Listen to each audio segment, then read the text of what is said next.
The new world of thinking is how do we measure security awareness on a proactive basis instead of a reactive basis? Hello, everyone, and welcome to the CyberWire's Hacking Humans podcast, where each week we look behind the social engineering scams, the phishing schemes, and criminal exploits that are making headlines and taking a heavy toll on organizations around the world. I'm Dave Bittner from the CyberWire, and joining me is Joe Kerrigan from the Johns Hopkins University Information Security Institute. Hello, Joe. Hi, Dave. We got some good stories to share this week, and later in the show, my conversation with Zach Schuler from NINJIO. We're going to be talking about measuring the effectiveness of security awareness training. So how do you train people to recognize and resist social engineering? Here are some things people think.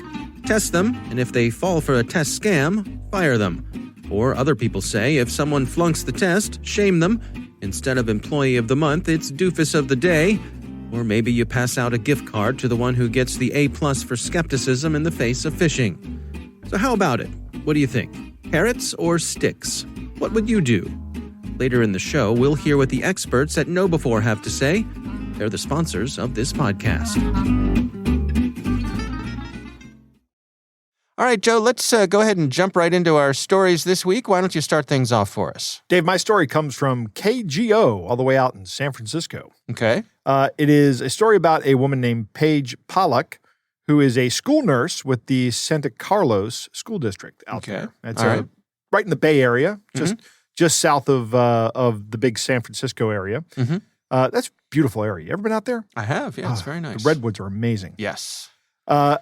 She was getting ready to go back to school, right? And she's a school nurse for like 8 schools. Okay. Because for some reason now there's one nurse for a multiple amount of schools here. And she was also on her way to catch a plane to Utah to visit her kids. And she gets a text message on her phone saying, "Bank of America fraud alert. Did you just attempt a Zelle transaction of $3,500? Please reply yes or no." She goes, "I didn't attempt a Zelle transaction for $3,500. No." Okay. And as soon as she responds no, her phone rings and the caller ID says Bank of America. Right? She answers the phone and a very friendly man says, "Oh, you didn't authorize this transaction?" And she says, "Absolutely not." And he says, "Well, get your mobile app open. We're going to get your $3,500 back." Wow.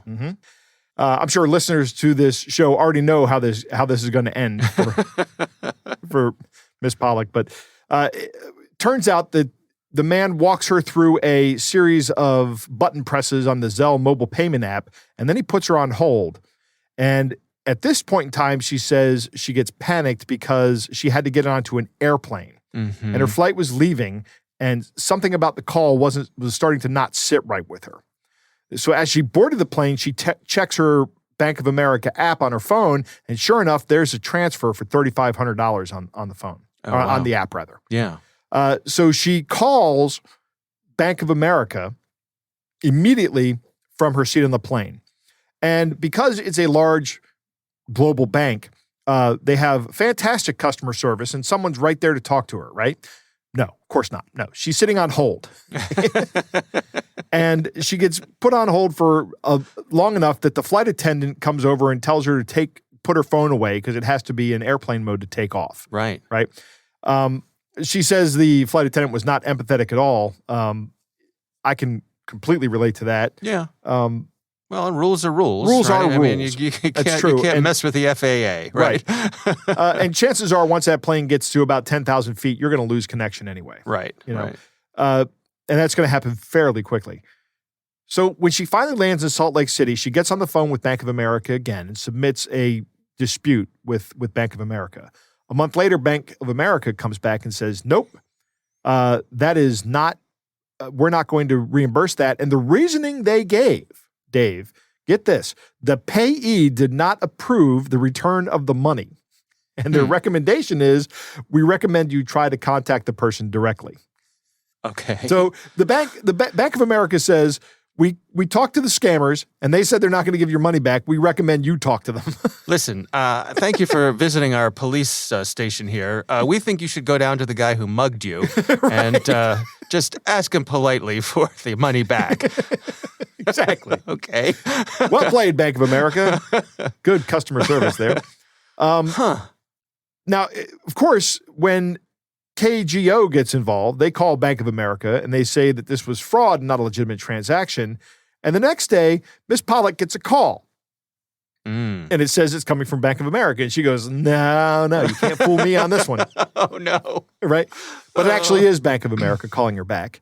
So, but she does it the right way this time. She calls in to Bank of America and says, I just got a call purporting to be from you. Was it you guys trying to get in touch with me? And they said, yes, we're going to refund your money. Oh, good. Okay, so she did get her money back. She was made whole. Right. The media had to get banks in order for that to happen, though. Yeah. So that's not going to happen for everybody, because if the media went around and covered every single scam story that banks didn't make a person whole on, there would be no time for any other news. Right. Additionally, I'm not sure that Bank of America is the culpable party here. Miss Pollock set up Zelle to access her Bank of America account. I think Zelle is the more culpable party. Well, it's funny. I just recently I set up Zelle on one of my accounts, and as I was doing that, it struck me like, how does Zelle make any money? Because neither the person who sent me money or me receiving money had to pay any fee. So that seemed odd to me. Is there a delay in the money being transferred? No, it's pretty much instantaneous, and it turns out Zelle is owned by a consortium of the big banks. Oh, okay. So I'm guessing, I don't know this for sure, but I'm guessing that Bank of America is one of the banks that has an interest in Zelle. Yeah. So that's interesting. Because I looked up who owned Zelle this morning when I was researching this. Yeah. And it said it was owned by some corporation. I don't know what that corporation is, but I was wondering, I thought it was owned by like Capital One or something, but it isn't. It's owned by something else, and you're saying that's a group of banks, maybe. I believe so, yeah. Okay. That's what I found out. I reserve the right to be wrong, but... Of course. Well, I'm going to have to try that's it my because understanding. I've been trying to get Venmo to work, and it just doesn't work for me, so I'm going to have to switch to Zelle. Yeah. This actually, my son sent me some money, and it just came right through. Huh. He sent me a text message. He said, I'm sending you money. And then he sent me the money, and I got a text message from my bank that said, your son just sent you some money. I was like, So it shows up directly in your bank account. Yeah, just shows right there. It is. It's right there, ready. And I didn't have to wait to use it or anything like that. So with my one single experience so far, I'm a satisfied Zelle customer. Right. So take that sample size for what it's worth, which is nothing. And take my sample size on Venmo for what it's worth, too. It Right. doesn't work for me, maybe because I'm an old man and things just don't work for us anymore, Dave. That's right. Huh. So back to this story, though. Right. I mean, I guess, were there any red flags that she could have, that should have indicated to her that something was amiss here? That's a good question, Dave. I was thinking about this during the time as I was preparing the story, and this is a good scam, a high-quality scam. They sent out these text messages en masse, I'm sure. Right. And the fact that she responded no to the text message alerted them that she was probably both a Zelle user and had a Bank of America account. Right. Right? Because I don't have a Bank of America account or a Zelle account. If I get one of these text messages, I'm going to ignore it. I'm going to go, that's a scam. Yeah. Right? But somebody who has both of these, and there is probably a fairly high percentage of people, maybe 10% of people, that's a guess, but it doesn't matter how big that percentage is, it's large enough to elicit an emotional response. Yeah. You hit the right person, and they caught this woman right at the right time as she's getting on a plane. Right. The timing was right, too. Timing was perfect for these guys. Yeah. Unfortunately for Miss Pollock, it wasn't perfect. It was the worst possible time to get one of these. The only way I think that she could have done anything differently was, rather than answering the call and following the instructions that somebody on an inbound call tells you to follow, is to say, you know what, I'm going to call you right back at the number I have on file for you. And that would have prevented this. Yeah. Right. But other than that, no, I don't know what else could have been done. But that's one of the reasons we say, be careful. These phone numbers can be spoofed very easily. Yeah. Somebody it can show up like they're calling from Bank of America. There needs to be a technological solution to this implemented fairly soon, and I believe it's possible. I don't know how it would work, but I don't have any doubt that it could be done. Yeah. And the other thing is, don't give information or do anything based on an inbound call. Never do that. That's just bad practice. Call the person back. It's 100% okay every single time to say, you know what? I'm not comfortable proceeding like this. I'm going to call you back on the number I have on file for you. Right. Yeah, and I would say also someone trying to walk you through something like this on your mobile device or your computer, that typically doesn't happen either. Right. So that would be, I don't know if that's a huge red flag, but it certainly would raise my suspicions. Yeah, well, here's the thing, Dave. She had already had her cognitive narrowing enacted. Right? She's in a bad state when they call her. And she's already got the text message that's panicked her. So she's not thinking clearly when this happens. This is how this works. Yeah. And it was very effective. Yeah, absolutely. Well, I mean, I'm glad she got her money back. Yeah, me too. It's a shame that she had to go through, the local TV station to get it done. But all's well that ends well, I suppose. And a good lesson for all of us. Indeed. All right. Well, my story this week, I think it's fair to say, is a rather harrowing tale. This comes from the San Francisco Chronicle. It's the author of the article is Carolyn Said, and the title is "He Held Me Hostage with No Gun, but with His Words: The Phone Scam Gaslighting Therapists." And evidently, this is a common phone scam. It's a story of a woman named Jamie Bardicke. And she is a licensed therapist. That is her profession. And she got a call on her phone that said it was from the local sheriff's office. Okay. She answers the phone, and this isn't surprising to her because as a therapist, sometimes she has to deal with legal issues with her clients. So she sees that this call came in. She actually got a message about that message from someone claiming to be from the San Mateo County Sheriff's Office and saying, please return my call. This is about a legal matter. Right. So this all adds up to her, nothing unusual. She calls back. The man identifies himself as Lieutenant Reed from the office and asks her why she failed to testify at a trial after having signed a subpoena saying that she would appear, and that there was an order to arrest her for contempt of court. Now, she was concerned because she has in the past been subpoenaed as an expert witness, and she was concerned that this could affect the status of her license, which is her livelihood. Right. So she tells the man on the phone she's never received a subpoena, and he said that she'll have to come to the sheriff's office and sign her name to prove that her signature had been forged, and when that was done, she could be on her way. Now, she Googled the caller's name and the address that he had given her, and sure enough, there was a police officer with that name, and the address was for the sheriff's office. So the caller tells her that this is a federal case and the judge has issued a gag order, so he can't say anything more about it, but that he's been authorized to bring her in, but that she'll need to post bail with the federal government, and she'll be reimbursed once they prove her signature was forged. And as they're talking, she can hear noises in the background. It sounds like he's at a police station. She hears, chatter in the background, phones ringing, things like that. Right. He tells her it's $6,000 bail. And she says, well, I don't have $6,000 on me. Right. And he says, well, that's okay. I can tell you how to get it, and you'll be reimbursed as soon as you come into the station to identify yourself and verify everything. So she's at this point, she's starting to feel funny about this. And she tells the caller that she wants to call a friend who's a lawyer. Right. And the caller says, I'm sorry, but once you're on the phone with me, you're not allowed to get off because you're considered a flight risk. This phone call is being monitored, and you're not allowed to send a text message or make any calls about this case because it's in violation of the gag order. That's a little bit of isolation right there, isn't it? He says, the caller says, if she has any interaction with a police officer, she'll be taken into custody and held at least 72 hours before the warrant can be lifted. So we're turning up the heat here, right, Joe? Right. She says she's scared. She's not sure how she's going to get the money. this seems like a outrageous request, but she also knows that she's had clients who were forced to spend time behind bars because they couldn't post bail. Right. So the man says, if you want to spend 72 hours in jail, that's your choice. I can stop helping you. Interesting choice of words there. Yeah, he says that because that is an interesting choice of words. I'm going to hold reservation. I'm going to withhold comment on that until the end of the story here. Yeah.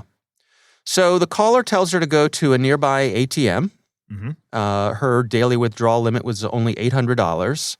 And he says, well, you can get on your mobile app and up the limit. So she does that, and she's able to withdraw $1,500. Right. The caller tells her to wait for it, Joe. I'm going to guess. Can I guess this one? Yeah. Yes, please. Buy some gift cards. Ding, ding, ding, ding, ding, ding, ding, ding.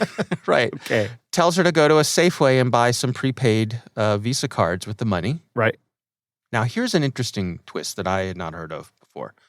He says she would need to send the cards via designated mailboxes that had arrangements with the Department of Treasury to serve as drop boxes. Interesting. She wouldn't need to put postage on the envelope, just his name and badge number would suffice.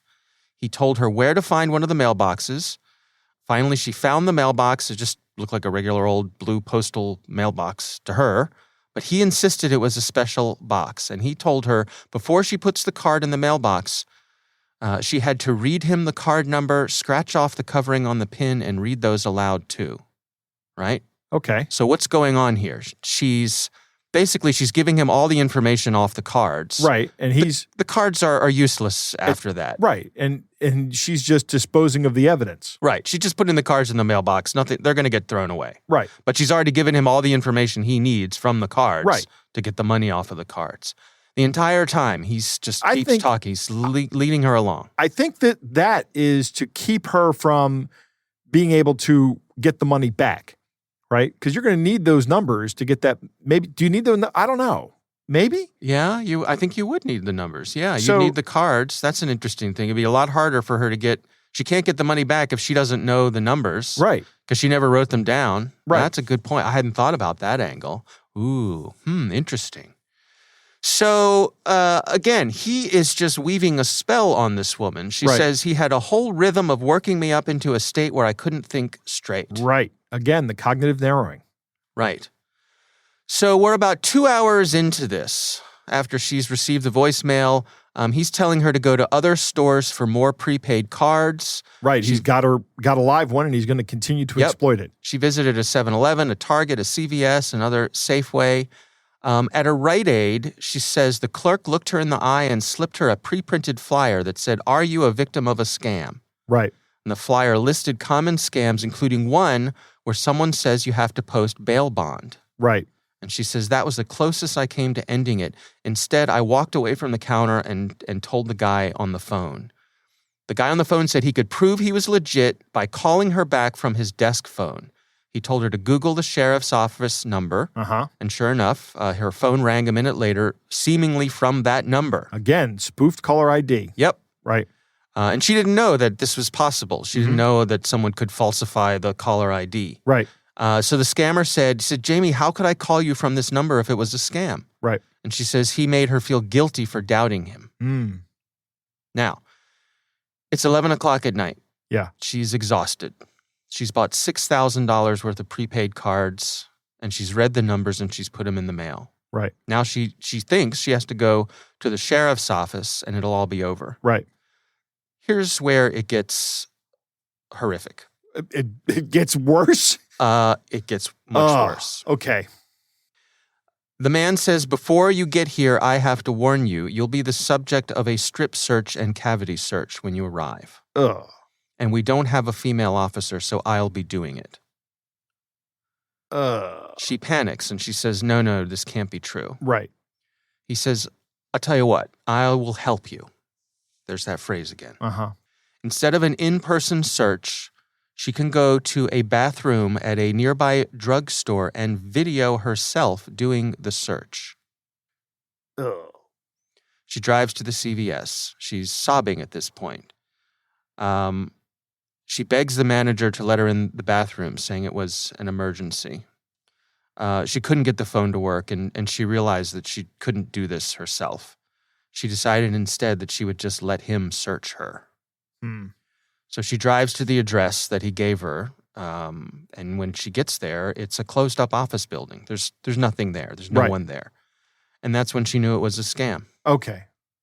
So nothing physical happened to this woman? No. Okay. Luckily. Yeah. Yeah. But Ooh. still, she was in the process of trying to videotape herself. So not only does this piece of human garbage scam her out of six grand. Yep. Now he wants to humiliate and degrade this woman. Yeah. Yeah. Who knows what other extortion that could lead to. Yeah, absolutely. And what else? So, yeah. I like, you know, you and I are sitting across the desk from each other, and we're both breathless because I think this is a level of despicability that I don't think we've dealt with these sorts of scams before. Right. And I haven't heard of this sort of thing before. I get people scamming other people out of money, right? Yeah. But then to pile this on top of that, that's, I don't know. I don't know why. I mean, I know why it angers me. I just can't put it into words right now. Yeah. Yeah. It's, like I said, it is harrowing and horrific. Yeah. That may be two words for the same thing. I don't know. Right. So she's out $6,000. Yep. She's out $6,000. You know, she narrowly escaped this being taken to a whole nother level. Right. And this is a smart woman. Right. Oh, absolutely. Well-educated, you know, this is not someone who understands how people's minds work, right? Who better than a therapist to be able to sense if you're being manipulated. Right. And yet, here we are. And exactly. And this is why one of the things we say is don't blame the victim here. You know, what happened to her was somebody exploited her physiology, you know, that we all have. And they hit on something with her. They probably went to court records to see people who had testified before and got those court records. Yep. And then targeted her specifically with this threat. Yeah. This probably involved a good deal of research. Yeah. It's information that's freely available. I mean, there are a number of red flags that you and I see sitting here at the desk, not on the phone with somebody telling us we're about to be arrested. Right. And this is what I wanted to talk about earlier. When the police officer, and this is actually something that police officers do, is they say, I'm trying to help you. And they're really not trying to help you. I'm not trying to come down on police. It's an investigative technique. Right. They say, I'm trying to help you. And really what they're trying to do is actually build a case. Because remember, anything you say to a law enforcement officer can and will be used against you in court. Right. It'll never be used for you. Well, yeah. And they're trying to build rapport. Right, exactly. Yeah. So, I mean, the fact that the guy says, I'm trying to help you, you can spend time in jail. Actual cops do that. They say, you know, if you want to talk to your lawyer, fine, you're going to wait in jail until your lawyer shows up. How long is that going to be? Right. Maybe we can avoid all that. Right. Yeah. The answer to that question is always, I'll wait in jail till my lawyer shows up. That's the answer. Yeah.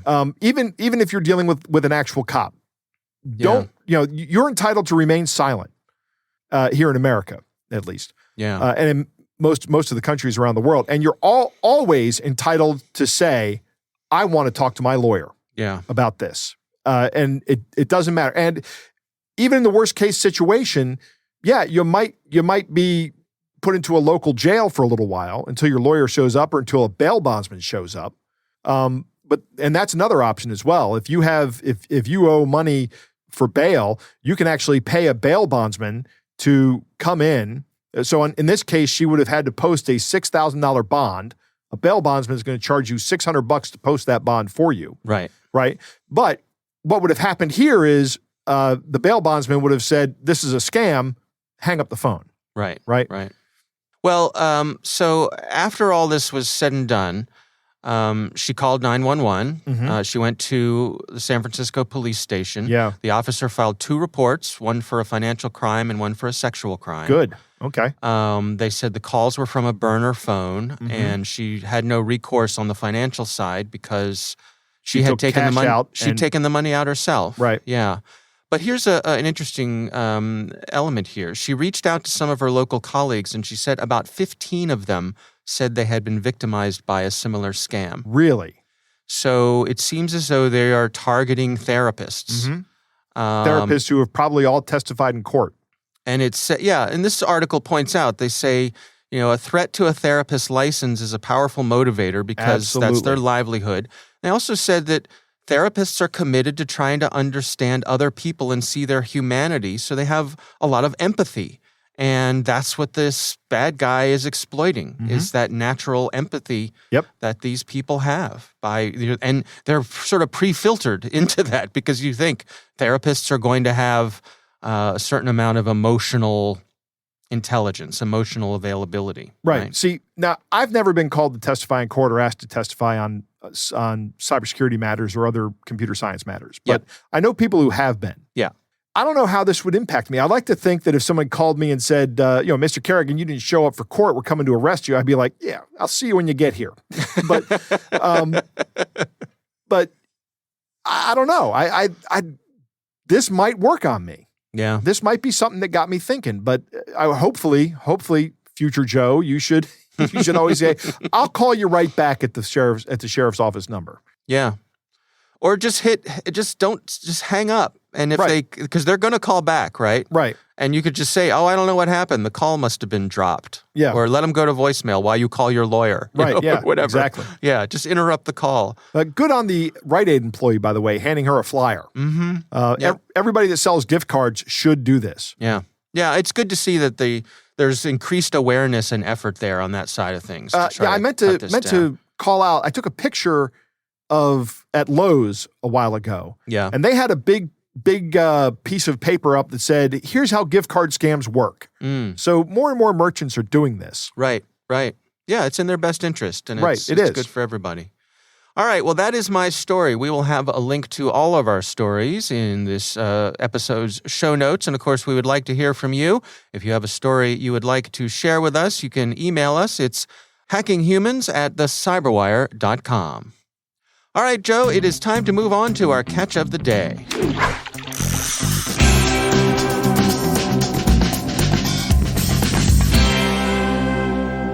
Dave, our catch of the day comes from our very own Hacking Humans senior producer, Jennifer Eiben.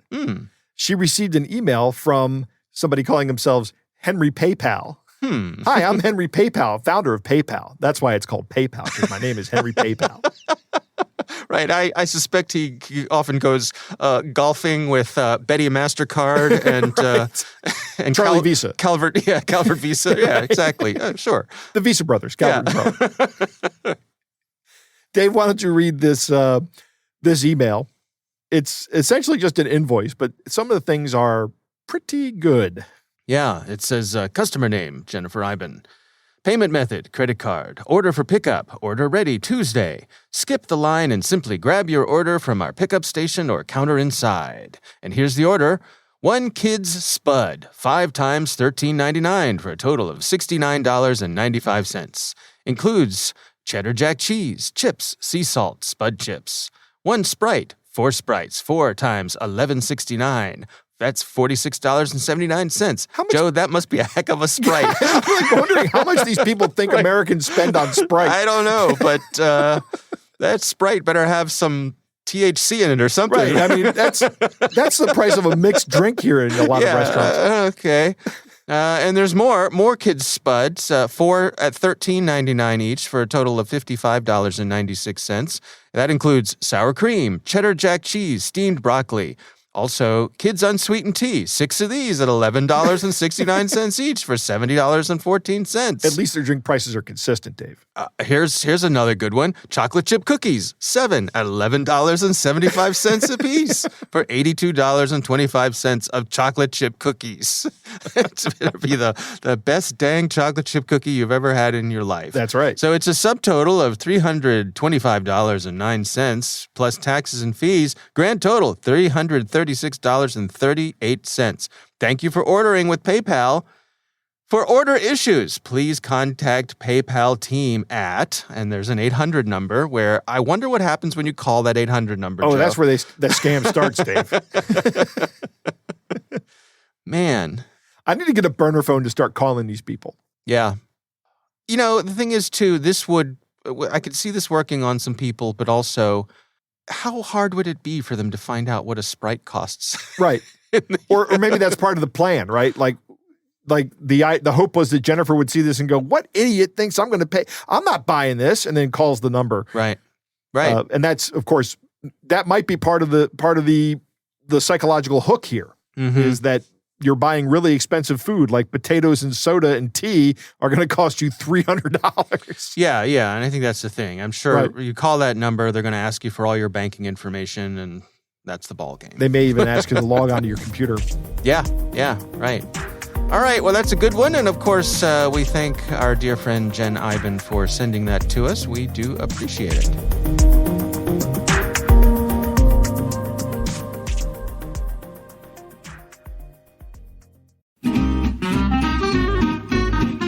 So let's return to our sponsor, KnowBefore's question. Carrots or sticks?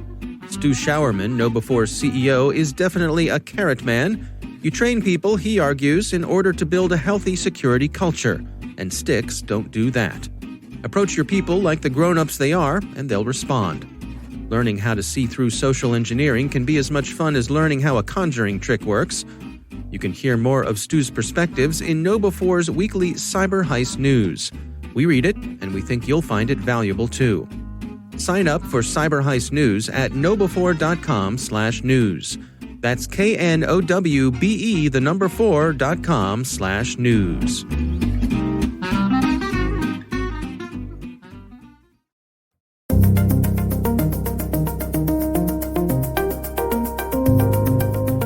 All right, Joe, I recently had the pleasure of speaking with Zach Schuler from NINJIO, and our conversation focuses on the effectiveness of security awareness training.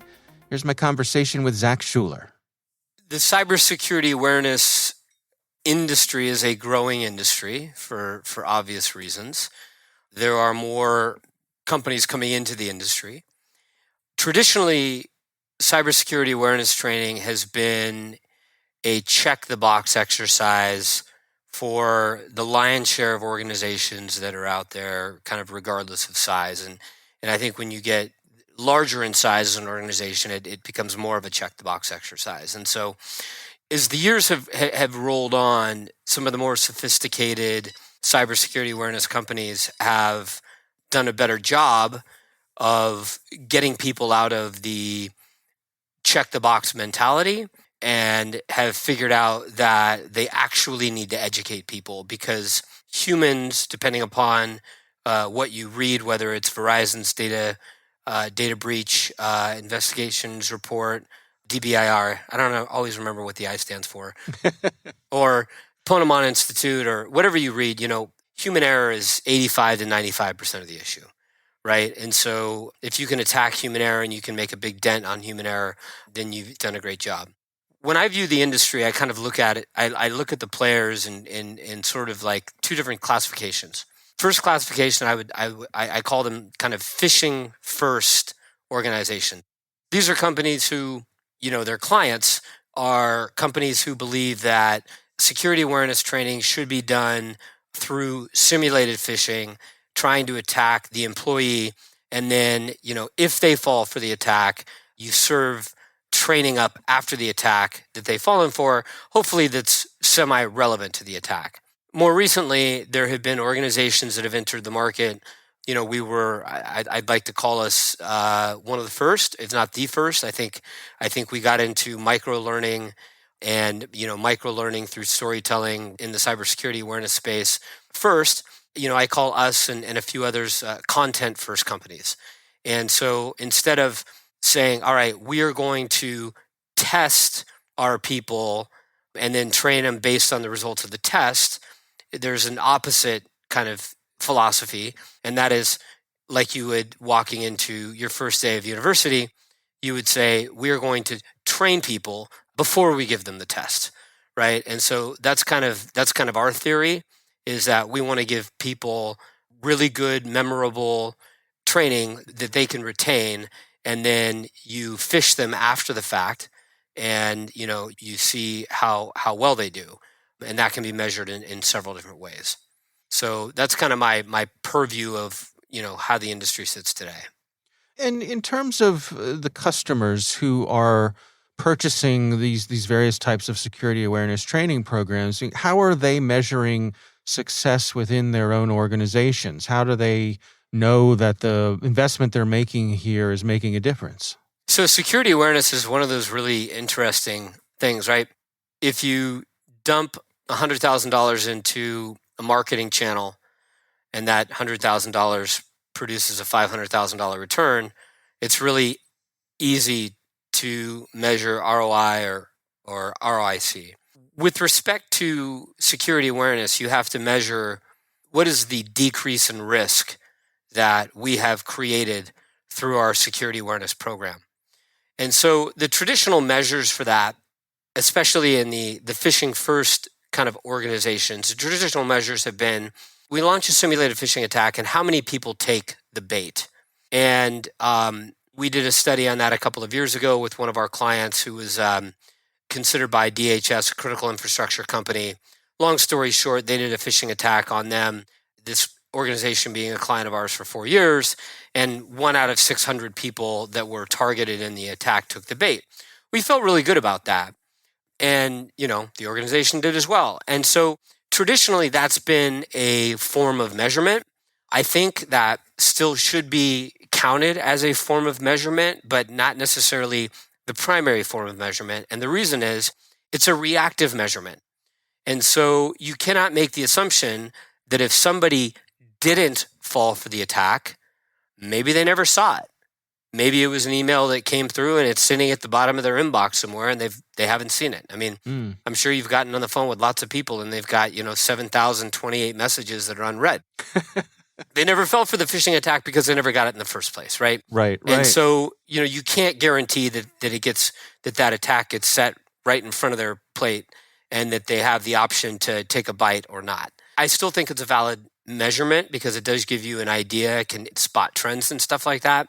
But the new world of thinking is how do we measure security awareness on a proactive basis instead of a reactive basis? And so from that perspective, one of the things that we are paying now a lot of attention to is how many people report phishing attacks, right? Because, over the course of the day, whether they're simulated or not, you're going to get them, you're going to see them. And if you get an employee who is consistently reporting legitimate phishing attacks, and you start to create a culture of reporting phishing attacks, you're really showing a proactive behavior.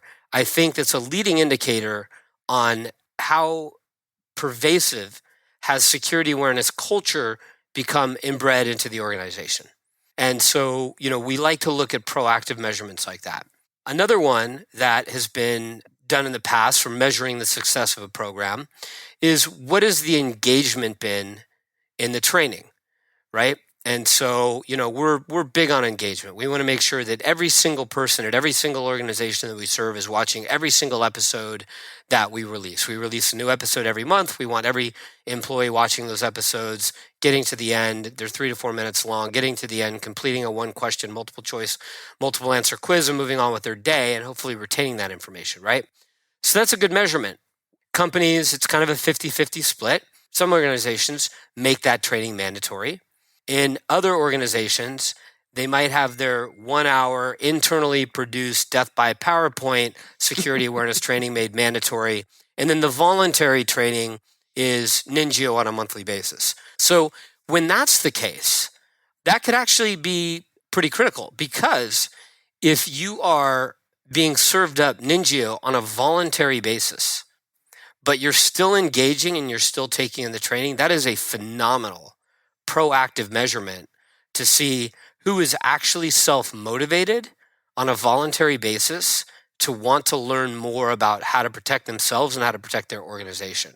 If NINJIO has been made mandatory and it's either getting rolled out through our cloud-based LMS or through a client's learning management system or some other delivery mechanism, but then they put up optional episodes maybe up on Slack, maybe in Stream, or maybe on their security on their SharePoint portal. These are the, optional episodes that you can watch to learn more. If you're measuring how many people are actually going out and they, you meet the learner where they are, right? So they're on Slack, they see an episode come through, and you can measure how many people are watching that on a voluntary basis. That is another amazing indicator of how security awareness culture has ingrained itself into the organization. I've seen a number of particularly security professionals sort of turn their nose up at the whole idea of security awareness training. They make the point that this shouldn't be necessary, that if the security pros are doing their job, then the training would be irrelevant. How do you respond to that attitude? It's an outdated attitude. Security awareness is everybody's responsibility. I don't care how good your secure email gateway software is. I don't care what blinking lights you have in your data center or what blinking lights you've outsourced to another organization that is supposed to, quote unquote, keep your organization secure. At the end of the day, as quickly as technology companies innovate, hackers are innovating just as quickly, if not more quickly. So what does that mean? It means that attacks are going to come across your desk, either as phishing attacks, as smishing attacks, as watering hole attacks, as SMS hijacking attacks. You're going to see them now. And the security department is not going to be able to stop everything, right?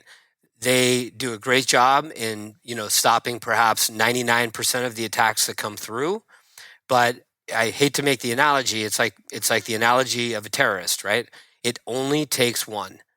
And that's the reality today, is that it only takes one.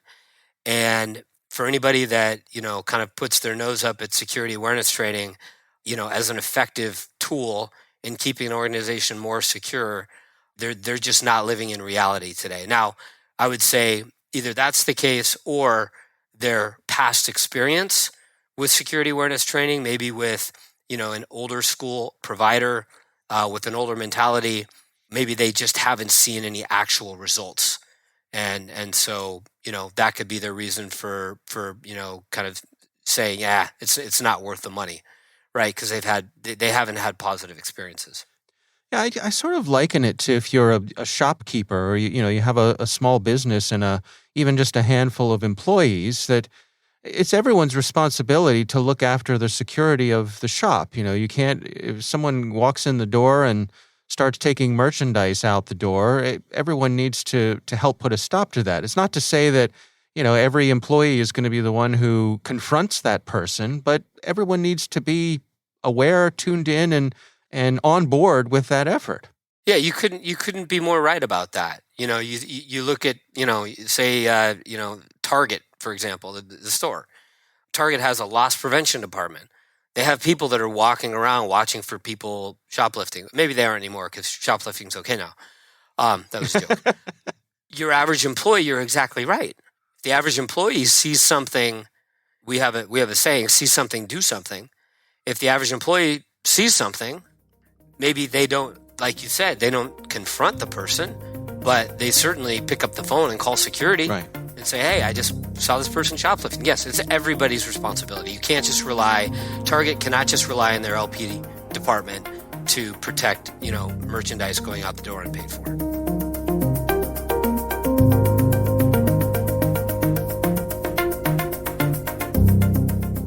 All right, Joe, what do you think? Great interview, Dave. I like a lot of things Zach had to say. Number one, he starts talking about larger enterprises, and for these larger enterprises, security awareness becomes a check the box activity. Yeah. I guess checking the box is better than not checking the box, but you should probably take it more seriously because, as he points out, human error is 85 to 95% of the problem. He talks about having two paradigms, the first being train, then test, and then the other one being test, then train. Mm-hmm.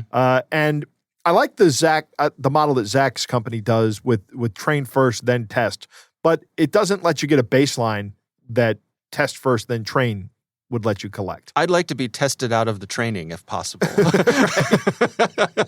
Right? That's another option, right? Right. Dave doesn't fall for these. Yeah, if I can pass the test, don't make me sit through the 20 minutes of Right. of training, right? Zach makes a great point about metrics here. You really can't tell when someone didn't fall for a phishing attack because they may have missed the email. Yeah. I was just traveling, and I came back to 500 emails in my inbox. Mm-hmm. Thanks to whoever signed me up for all those mailing lists, by the way. But if I got a phishing email in the past week or so, I haven't seen it.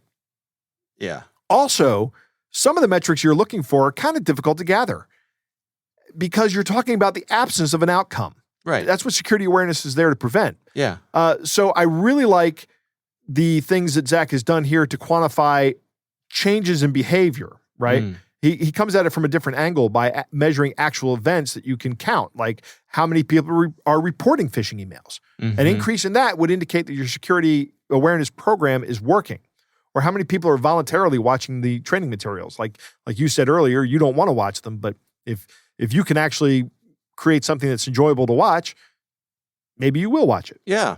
Make them entertaining, which, we're at that point now where there are a lot of entertaining ones out there. Right. So that's definitely a good development. It is. I agree 100%. Yeah. Zach makes a big point about this, and I want to also focus on this point as well. The security awareness isn't necessary if the cybersecurity folks are doing a good job. That mindset, that we really don't need security awareness as long as the cybersecurity stuff is good. Zach said that's an outdated attitude. I'm going to go a little bit further on this and say it's a dangerous attitude. Not only is it outdated, but it's dangerous. There has never been in human history a perfectly secure system. Yeah. And the best systems are going to fail at some point in time, and you need to train your people to be ready to be the last line of defense against that failure. Additionally, as our standard tools like firewalls and spam filters and everything gets better, the bad guys are just going to straight up attack the people. Mm-hmm. And that's kind of what we talk about here on this show every week, is the straight up attack on the people. And the best way to protect those people is with security awareness training. This is not something that you can just ignore or rely solely on your cybersecurity program to help you with. You're going to need security awareness training for your people. Yeah. Yeah, I agree. I mean, you need both. You can't. Right. The more you have of both, in general, the better off you're going to be. So, right. Yeah, absolutely. All right. Well, our thanks to Zach Schuler from NINJIO for joining us. We do appreciate him taking the time. And we want to thank our sponsors, KnowBe4. They are the social engineering experts and the pioneers of new school security awareness training. Be sure to take advantage of their free phishing test, which you can find at knowbe4.com/fishtest. Think of KnowBe4 for your security training.